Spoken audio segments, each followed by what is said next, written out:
যোৰহাটৰ railway goods ইয়াৰ্ডত এজন লোকক চোকাউষ্টৰে আক্ৰমণ এজন ট্ৰাক চালকৰ লোকজনক জেএমচিএইচত ভৰ্তি কৰোৱা হৈছে মৃদুল দাস নামৰ লোকজনক দাৰে ডিঙি আৰু হাতত বেয়াকৈ আক্ৰমণ কৰে ট্ৰাক চালক বৰণ ৰেগনে ট্ৰাক চালক বৰণ ৰেগন বৰ্তমান পলাতক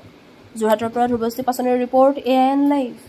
বোৰ আছে তাৰ হেডখৰ ড্ৰাইভাৰ যিমান আছে সব ড্ৰাগছত মানে ডিক্টেট আৰু ড্ৰাগছৰ কাৰণে এইবোৰ কাম কৰা হৈছে আসলতে সেইটো কাৰণে বহুত পৰিৱেশ বেয়া হৈছে হেডখৰ জায়গা মানে বহুত সোনকালে মানে ভাল হওক সেইটোৱে বিচাৰো আৰু কি কেনেকুৱা আগে পিছে জনোৱা হয় আৰু কেতিয়াবা এনেকুৱা পৰিস্থিতি হোৱা নাছিলে আগত এবাৰ হৈছে বহুত আগত এবাৰ তাৰপিছত এইটো 2 নম্বৰ হৈছে আৰু আগত এবাৰ জনাই থোৱা আছিলে ইমানকে গুৰুত্ব দিয়া নাই আৰু আৰক্ষীও বেটেৰী চুৰ হৈ থাকে তাত তাৰমানে ড্ৰাগছৰ কাৰণে হয় ড্ৰাগছৰ ঘাটি হৈছে আৰু মানে তাত ক'ব নোৱাৰি মানে প্ৰত্যেক ড্ৰাইভাৰবোৰে মানে অকল ড্ৰাগছৰ লৈ মানে গোটেই তাত চুৰ কাজিয়া মাৰপিট মানে তেনেকুৱা কাণ্ডবোৰ হৈ থাকে আজি এতিয়া ইমান ডাঙৰ এটা তেনেকুৱা অঘটন হ'ল নিচা সেৱন কৰি আছিলে হয় কৰি আছিলে তেওঁ এতিয়া যোৰহাট মেডিকেলত মানে এতিয়া তেখেতৰ মানে ক'ব পৰা নাই আৰু কি হয় কিন্তু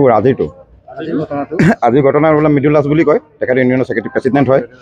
তেখেতে গাড়ী ভাড়াও দিয়ে আমাৰ গাড়ী ভাড়া মাৰি তেখেতে পইচাও দিয়ে পাতি কাম কৰে মোৰ তেলৰ গাড়ী মোৰ ট্ৰাকে তেলৰ ভাড়া মাৰিছিলে দুখনৰ চালান আছিলে দুখনৰ ভাড়া ল'বলৈ মাতিছিলে মই গ'লোঁ অফিচত আৰু অফিচত মোৰ গাড়ী লুডু হৈ আছিলে মই নিমখৰ চালান বনাবলৈ গৈছিলোঁ মৃদুল দাস তেখেত বহি আছিলে মই গাড়ী ভাড়া লৈ যাওঁ চালান দিব লাগে চালান দিলে মানে তেখেতে পইচা দিয়ে তাৰপিছত মই চালানটো মণি পাছত চালোঁ চালানটো নাই মোৰ ঘৰত থাকি আহিলে ঠিক আছে ঘৰৰ পৰা চালানটো লৈ আনো মই ঘৰৰ পৰা চালান ল'বলৈ গ'লোঁ আহি মেলি আধা ৰাস্তাত পাইছোঁ বোলে নাই বোলে মানুহজনে বোলে কাটিলে সেইটোৱে পালোঁ আৰু দুজন মানুহে স্পটতে দেখি পাইছে লেবাৰ দুজন আছিলে তাত এই দুজনৰ স্পটতে দেখি পাইছে যথেষ্ট বেয়া কৰি মই এতিয়া ইয়াত আহি পালোঁ আপোনাৰ একদম চিৰিয়াছ অৱস্থা ইয়াৰ কাট খাই গ'ল বহুত কাট খালে মেইন ড্ৰাগছ যোৰহাটত ড্ৰাগছ অপেন চলে ইমান চলে চব মোৰ গাড়ী ট্ৰাকৰ 6টাকে বেটেৰী চুৰ হ'ল 5বাৰকৈ দিলোঁ পুলিচৰ কোনো হেৰি নহ'লে 6 নম্বৰ আপোনালোকৰ সহযোগত চুৰ ধৰিলে ড্ৰাগছৰ মেইন লিডাৰক ধৰি জেলত পঠালে এতিয়া বেটেৰী চুৰ নহয় এতিয়া এমাহ দিন হৈ গ'ল গাড়ী মাল লুট কৰি থ'লেও 1 কেজি এটাও চুৰ নহয় মানে মেইন ড্ৰাগছৰ মেইন লিডাৰ গুচি গ'ল তেখেতে নিউজ চলাক তুলনাত দিলোঁ ধন্যবাদ জনালোঁ সেইটো কাৰণে এতিয়া বেটেৰী চুৰ নাই বেটেৰী চুৰ ঠাণ্ডা এতিয়া কাৰণে মেইন ড্ৰাগছটো বন্ধ কৰিব লাগে মেইন ড্ৰাগছ সব যি হৈছে সব ড্ৰাগছৰ পৰা কি ক'ম আৰু যায় নাপায় পলাই দিয়ে আপোনাৰ 200-300-400 মানুহ থাকে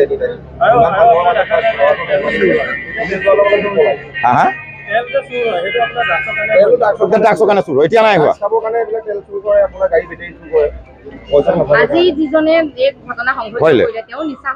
তেওঁ মই এটা কথা কৈছোঁ মই যোনটো একদম সত্য কথা ক'ম তেওঁ দেখালে ড্ৰাগছ নাখায় মদ খাব পাৰে সত্য কৰিব পাৰে ড্ৰাগছ খোৱাৰ ৰেকৰ্ড নাই সেই ল'ৰাজন ড্ৰাগছ নাখায় কিন্তু এইটো মিছা ক'লে অন্যায় লাগিব এইজনৰ ড্ৰাগছৰ ৰেকৰ্ড নাই কিন্তু মদ খাব পাৰে মদ খায় কিন্তু ড্ৰাগছ নাখায়